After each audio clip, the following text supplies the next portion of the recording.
에베소서 1장부터 시작해서 사도 바울은 먼저 개인에게 하나님의 신령한 복이 주어졌다라고 이야기를 시작하면서, 그런데 그 개인은 처음부터 하나님의 택함받은 이스라엘만이 아니라 이스라엘이 개와 같이 여겼던, 하나님으로부터 분리되어진 존재 가치가 없다고 생각되었던 이방인들에게까지도 그 하나님의 신령한 복이 임하여서 이제는 우리 모두가, 이방인과 유대인 모두가 한 몸을 이루게 되었다. 지난 몇 주간에 걸쳐서 쭉 봐온 이야기를 요약하자면 그렇게 됩니다. 여기까지 이야기한 사도 바울이 오늘 3장 1절을 보니까 이 일에, 하나님이 행하신 이 일에 바로 내가 하나님 그 직분을 맡아서 섬기게 되었다. 이 얘기를 시작하고 있습니다. 그래서 3장 1절을 보시면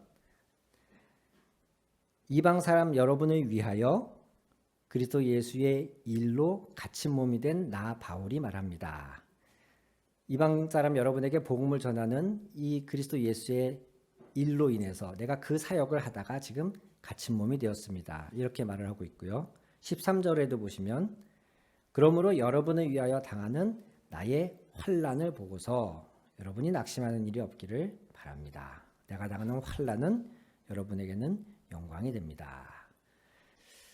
왜 굳이 사도 바울이 그냥 전할 말만 적어도 되었을 텐데 자기가 이 직분을 맡은 사람이다. 그리고 더 나아가서 이 직분 때문에 내가 지금 이 고난을 당하고 있습니다. 왜 굳이 이 부분을 강조를 했을까? 왜 이 이야기를 써야 했을까? 여기에는 이제 몇 가지 추측이나 해석들이 있을 수 있습니다.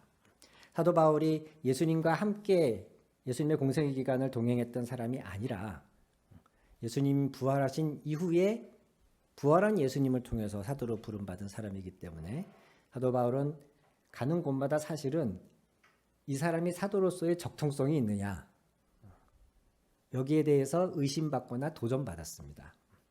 당신은 12명의 예수님이 처음 부르심 받은 제자에 해당하지 않기 때문에 당신은 사도로서의 자격이 없다라고 하는 도전을 가는 곳마다 받았었거든요.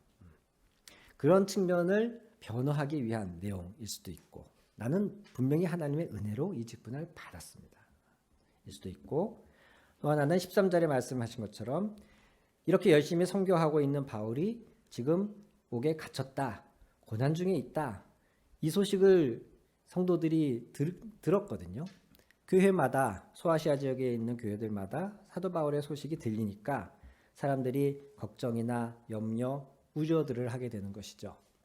사람들이 뻔히 내가 감옥에 갇혀 있는 줄 아는데, 그래서 걱정하고 있는데 서신에 그런 이야기를 그냥 한마디도 안 쓰고 이론적인 이야기, 복음에 관한 이야기만 쓰는 것도 서신으로서의 역할에 좀 내용이 부족한 거죠. 성도들이 얼마나 궁금하겠어요. 사도 바울이 잘 지내는지, 지금 상태는 어떤지. 그래서 13절에 이야기한 것처럼 그들을 안심시키기 위해서 내가 비록 이러한 고난 중에 있습니다. 그러나 낙심하지 마십시오. 나의 환난이, 내가 당하는 이 고난이 오히려 여러분에게는 영광이 될 것입니다. 즉 내가 이렇게 고난을 당할 만큼 열심히 사역을 하고 있다는 이 사실이, 그래서 나로 인해서 한 사람이라도 더 많은 이방 사람들에게 복음이 전해지고 함으로 인하여서 여러분에게는 더 큰 영광이 될 것입니다. 이렇게 이야기를 하고 있는 거죠. 사도 바울이 고난을 당하면서까지 그가 전하고 있는 메시지는 뭔가? 고난 중에서도 그가 강조하고 있는 하나님의 계획은 무언가? 그 내용이 오늘 이 본문 안에 담겨져 있습니다. 그것은 교회에 대한 내용이고요. 교회가 어떠한 존재인지, 단순히 한 사람 한 사람의 구원을 계획하신 것이 아니라 교회라는 존재를 통해서 하나님이 하시려는 일이 무엇인지, 그것들을 우리가 짐작해 볼 수 있도록 사도 바울이 사실은 1장서부터 중간중간에 그 복선을 깔아놓은 게 있는데, 제가 교회라는 주제로 한 번에 묶어서 하려고 사실 그동안 다루지를 않았습니다. 예를 들면 이런 부분입니다. 에베소서 1장 10절을 보시면 하나님의 계획은 때가 차면 하늘과 땅에 있는 모든 것을 그리스도 안에서 그분을 머리로 하여 통일시키는 것입니다. 이것은 온 우주를 향한 하나님의 최종적인 목적, 계획입니다. 하나님이 그리스도를 이 땅에 보내셔서 인류를 구원하게 하시려는 건 그저 한 사람 한 사람의 인간을 구원하시려는 것이 아니고 이 과정의 끝은 마지막엔 모든 우주 만물이 하늘과 땅, 하나님이 지으신 모든 피조세계가 그리스도를 머리로 하여 하나로 통일되는 것. 그리스도 안에 이 모든 세계가 다시 순종하고 포함되는 것. 이게 사실은 하나님의 최종 목적이에요. 하나님은 이 큰 비전을 바라보시면서 지금 우리를 구원하고 인도하고 계신 겁니다. 그런데 이것이 다가 아니고 하나님이 이러한 최종 목적을 이루시기 위해서 다 같이 또 1장 22절을 읽어보겠습니다. 시작. 하나님께서는 만물을 그리스도의 발 아래 굴복시키시고 그분을 만물 위에 교회의 머리로 삼으셨습니다. 23절. 교회는 그리스도의 몸이요 만물 안에서 만물을 충만케 하시는 분의 충만함입니다. 아멘. 에베소 1장 22절을 보니까 하나님이 온 만물을 그리스도 안에 통일시키려는 그 뜻을 이루시기 위한 과정에서 자 보세요. 그리스도를 머리로 하여서 만물이 통일이 되는데 만물과 그리스도 사이에 특별한 존재를 하나님이 계획하셨다고 말하고 있어요. 에베소서 1장 22절에 그렇지 않습니까? 만물이 그리스도의 발 아래 굴복시키시는 게 하나님의 뜻인데 그 사이에 그리스도를 머리로 하여서 교회를 끼워 넣으신 거예요. 그분을 즉 그리스도를 만물 위에 세우셨는데 만물의 머리다라고 말하는 게 아니라 1장 22절에 보시면 만물 위에 있는 교회의 머리라고 말씀하세요. 만물이라고 할 때에 교회도 당연히 포함되는 것이기 때문에 당연히 교회가 그리스도를 머리로 하여서 그 몸 안에 들어가는 것이 당연하지만 굳이 성경에서는 그리스도와 만물의 관계 그 사이에 교회라고 하는 존재를 집어넣어서 그리스도는 만물의 머리이시지만 그에 앞서 교회의 머리이시다라고 굳이 한 번 더 표현을 해줍니다. 그러면서 에베소서 1장 23절에 말하기를 교회는 그리스도의 몸이고 만물을 충만케 하시는 분 이분이 그리스도이세요. 만물을 충만케 하실 분, 만물을 다스리시고 만물 안에 있는 모든 것을 주관하시고 만물에 부족한 것들이 없도록 보존하고 돌보시는 분. 그분이 이제 그리스도이신데 그리스도가 어디 계시지? 어디 가면 그리스도를 만날 수 있지? 어디 가면은 그리스도를 충분히 경험할 수 있지? 라고 누가 묻는다면 그 대답이 교회라는 거예요. 만물 안에서 만물을 충만케 하시는 그분이 충만한 존재. 만물 안에 만물을 충만케 하시는 분의 충만함입니다. 라고 할 때 이 충만함이라는 단어는 그 충만을 담고 있는 존재 이런 의미가 있습니다. 그리스도가 충만케 담겨 있는 존재 그게 교회라는 거예요. 교회는 머리이신 그리스도의 몸이고 그 그리스도가 가장 충만하게 임재하고 있는 그 그리스도가 가장 충만하게 거하시고 있는 존재가 교회라는 거예요.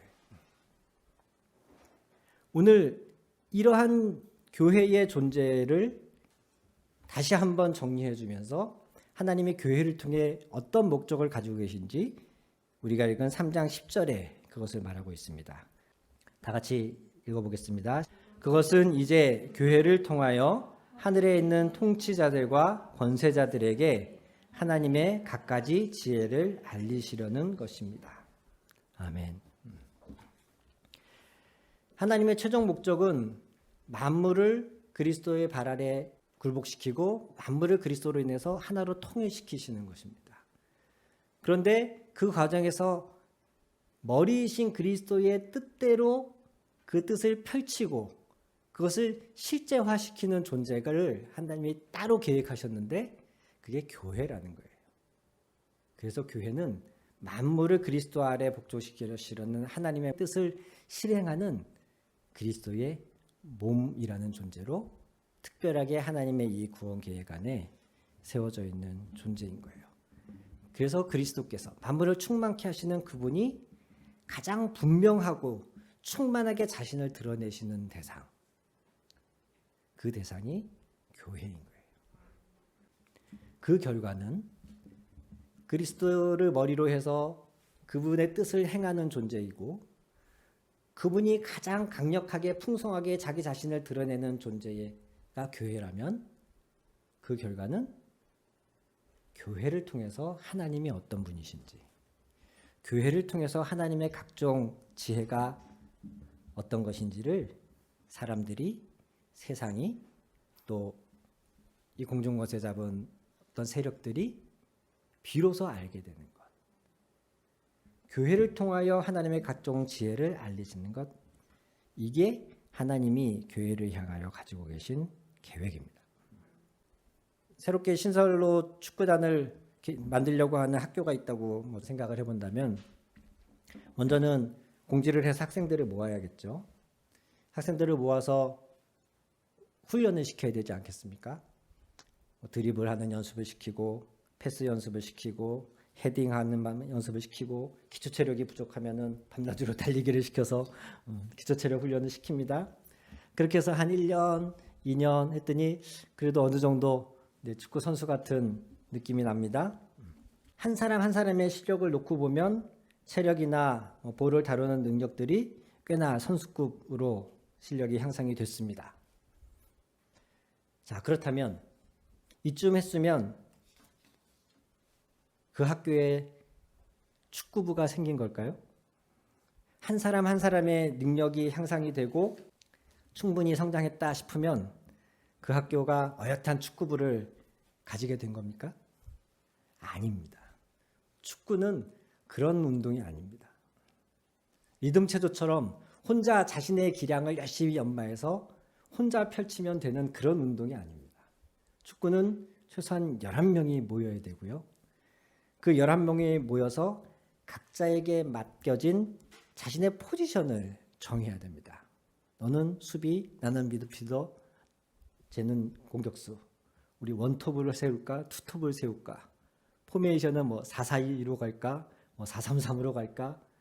그리고 그들을 하나로 묶어낼 수 있는 전략을, 전술을 짜서 이제 개인의 훈련이 아니라 서로 호흡을 맞추는 전술 훈련에 들어가야 돼요. 그래서 전술 훈련까지 마친 팀을 만들어야 제대로 된 축구부를 만든 것이고, 그렇다고 여기서 또 끝이 아니죠. 열심히 훈련해가지고 호흡을 맞추면 뭐합니까? 경기를 뛰어야죠.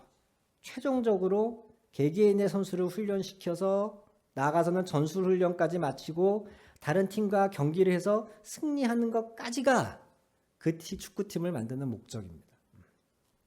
교회가 이와 같다고 생각합니다.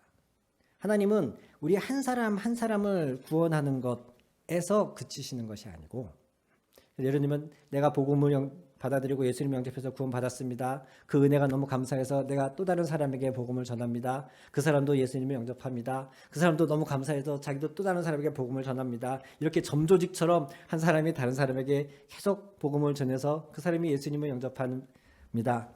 그래서 예수 믿는다라는 신학을 가진 사람들의 인원수가 점점점 늘어납니다.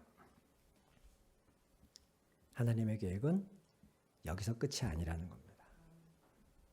하나님은 그들을 하나로 모으셔서 교회라는 존재를 만들기를 원하셨고, 그 교회는 단순히 예수님을 믿는 여러 사람의 무리가 아니라, 즉 공을 잘 다루는 한 사람 한 사람의 선수들을 그냥 모아놓은 팀이 아니라 상호간의 역할을 하면서 그들이 전술 훈련으로, 세트피스 훈련으로 함께 어떤 목표를 가지고 뛰고 호흡 맞추는 과정을 통해서 더 큰 목적을 이루는 것, 경기에서 우승하는 것, 그것이 축구팀의 목적인 것처럼 하나님은 예수 믿는 한 사람 한 사람이 서로 모여서 각자의 역할, 각자에게 주어진 달란트와 은사들, 이것들로 상호간의 역할을 하고 협력하고, 그래하여 더 나아가서 그 교회의 모습을 통해서 하나님이 어떤 분이신지, 하나님이 세상을 다스리는 지혜가 어떤 것인지, 이것들을 세상에 보여주고 싶으셨어요. 교회는 그런 존재입니다. 더 나아가서 9절을 보세요. 9절에 영원 전부터 이런 단어가 있죠. 영원 전부터 감추어져 있던 비밀의 계획입니다. 이렇게 말하고 있어요. 교회를 통하여서 하나님의 갖가지 지혜를 드러내고자 하신 이 계획이 영원 전부터 있었다는 거예요. 11절에도 말하고 있습니다. 이 일은, 즉 교회를 통해 하나님의 갖가지 지혜를 알리시려는 이 일은 하나님께서 우리 주 그리스도 예수 안에서 성취하신 영원한 뜻을 따른 것입니다. 라고 말씀하고 있어요.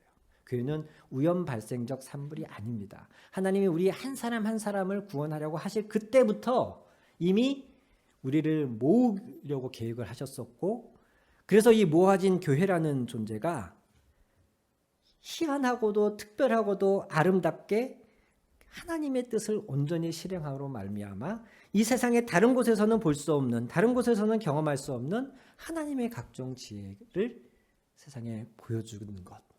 하나님은 이 계획을 그리스도 예수를 이 땅에 보내시려고 계획할 이미 그때부터 가지고 계셨다는 거예요. 오늘 이 말씀을 통해서 저와 여러분이 교회가 가진 이 목적성, 하나님이 교회에 부여하신 가치를 좀 더 우리의 마음 안에 새겼으면 좋겠습니다.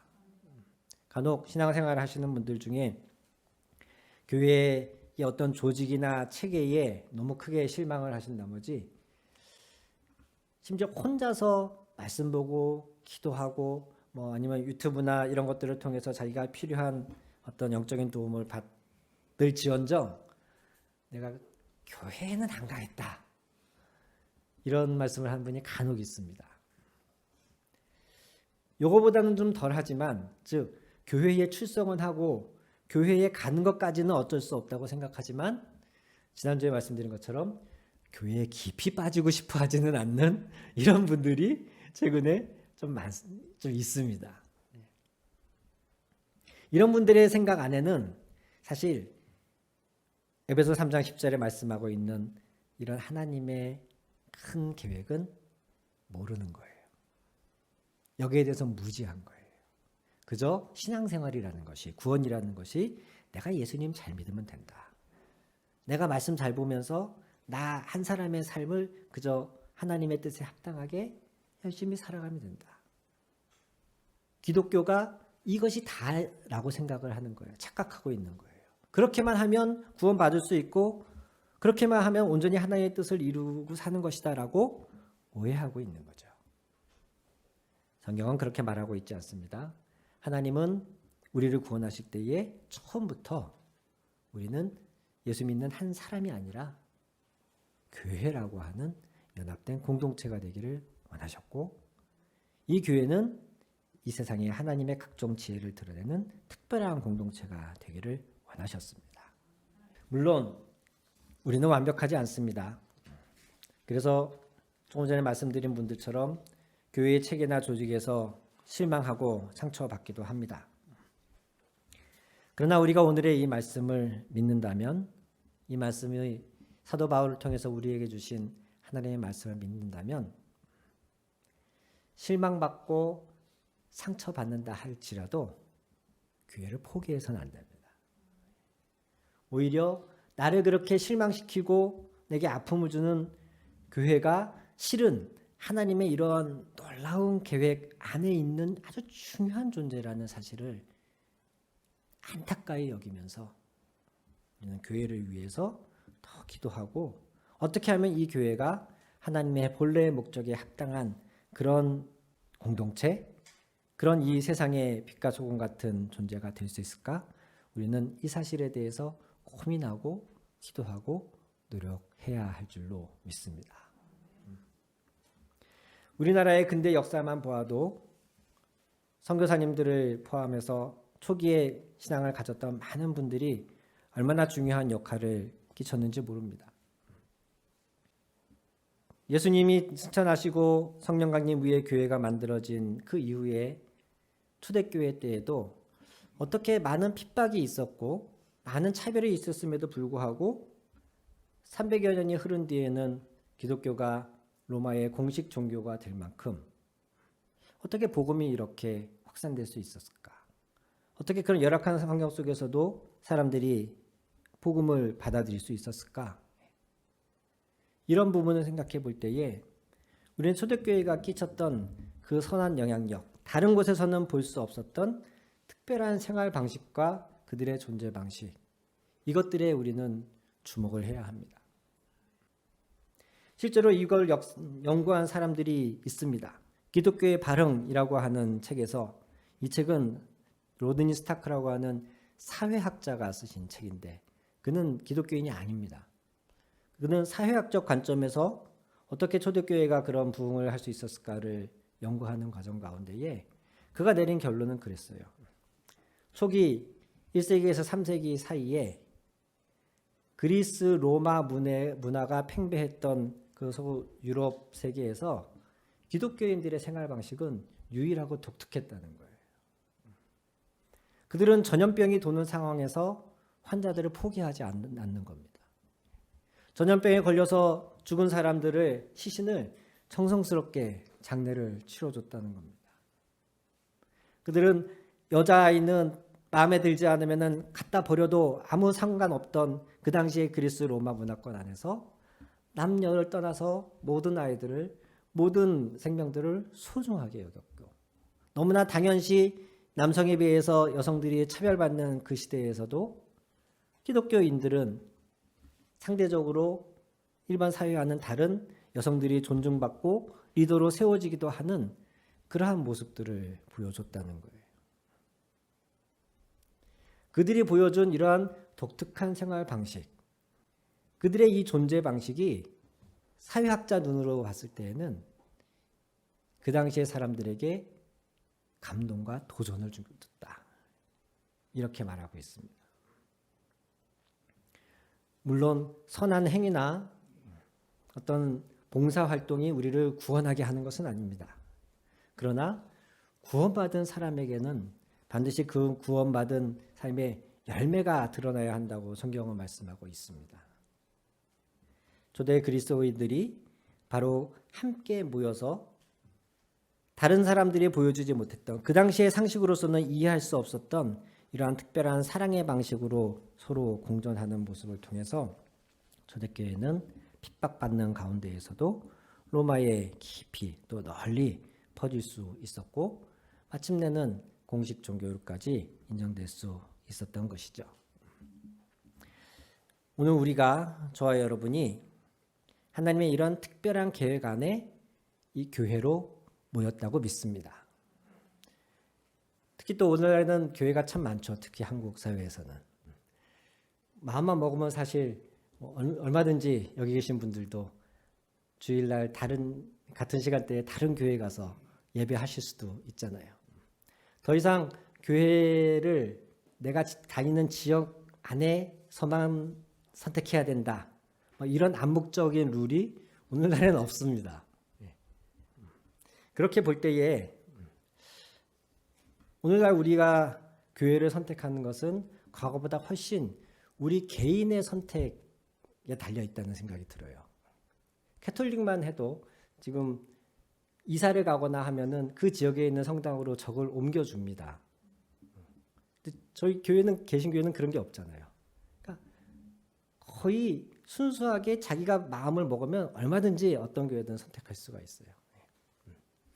이러다 보니 우리가 교회의, 개교회의 그 소속감이랄까, 하나님이 나를 이 교회에 있게 하셨다. 하나님이 다른 여러 공동체가 있지만, 다른 여러 지역교회가 있지만 특별히 이 자리에 이 교회에 나를 있게 하셔서 이 사람들과 함께 연합해서 이루고자 하시는 하나님의 특별한 계획이 있다. 이런 마인드가 오늘날에 좀 약해요. 쇼핑하듯이 이 교회 저 교회 다녀보다가 성가대 찬양이 마음에 들면 좀 몇 주 계속 다녀보다가 성가대 찬양은 마음에 드는데 목사님 설교가 영 별로야. 그러면 또 다른 교회를 또 가보고 이 교회는 목사님 설교는 좋은데 장로님들이 너무 극성이야. 그럼 또 다른 교회 찾으러 가보고, 우리가 이런 식의 쇼핑하듯이 교회를 선택하는 모습이 그게 건강한 모습이라고 저는 생각하지 않습니다. 물론 내게 맞는 교회가 있습니다. 근데 그 내게 맞는 교회라는 의미는 단지 내 마음에 드는 교회라는 의미가 저는 아니라고 믿습니다.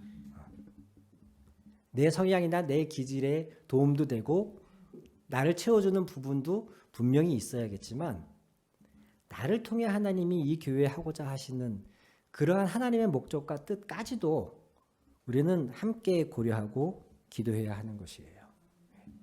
그게 오늘 에베소서 3장 10절에 말씀하고 있는 교회를 통하여 하나님의 뜻과 하나님의 지혜를 드러내고자 하시는 본래 이 하나님의 목적에 더 합당한 우리의 마인드라고 생각합니다.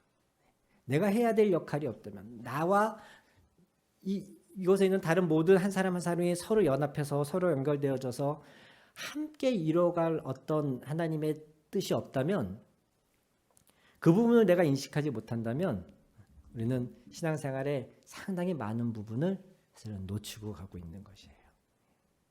그저 주일날 왔다가 은혜로운 찬양과 목사님의 설교를 통하여서 내 마음만 따뜻해지고 그래서 오늘 참 위로받았어, 오늘 참 은혜 받았어 이러고 집에 돌아가는 것이 신앙생활의 전부가 아니거든요. 오늘의 말씀에 근거해서 주님의 마음으로 여러분을 권면하고 여러분에게 선언합니다. 여러분은 하나님의 각종 지혜를 드러내도록 부름받은 이 교회의 중요한 한 분 한 분입니다. 여러분이 이곳에 있어야 할 이유가 있을 겁니다. 여러분만이 할 수 있는 그런 하나님의 역할이 분명히 있습니다. 그리고 나 또한 다른 사람들을 통하여서 또 변화되게끔 하고자 하시는 하나님의 그런 계획도 분명히 있습니다. 그래서 우리가 서로 부족하지만 서로 하나 되고 서로 살아가는 모습, 서로 섬기는 모습, 이 모습을 통하여서 하나님은 우리 지역사회를 또 여러분의 믿지 않는 가족들을 더 나아가서는 하나님이 이 나라까지도 바로 이 교회를 통하여서 변화시킬 수 있으실 줄 믿습니다. 바라건대 이 말씀을 근거로 우리 하늘향교회가 서로 잘 연합되어지고 여러분 스스로도 우리 교회 안에서의 여러분의 역할과 사명을 더 발견하여서 교회에 오는 것이 더 즐겁고 은혜가 될 뿐 아니라 여러분의 섬김을 통해서 하나님의 뜻이 이루어져 가는 것을 보는 그 보람, 그 기쁨까지도 더 충만하게 누리실 수 있는 여러분 되기를 축원합니다. 같이 기도하시겠습니다.